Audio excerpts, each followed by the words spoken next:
innovation. Faget, der udfordrer, belønner og gavner. Faget, der baner vej for fremtiden.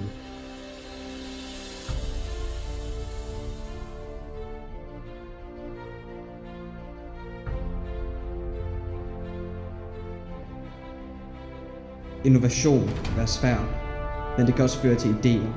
Og idéer skal føres ud i livet, for idéer kan ændre verden.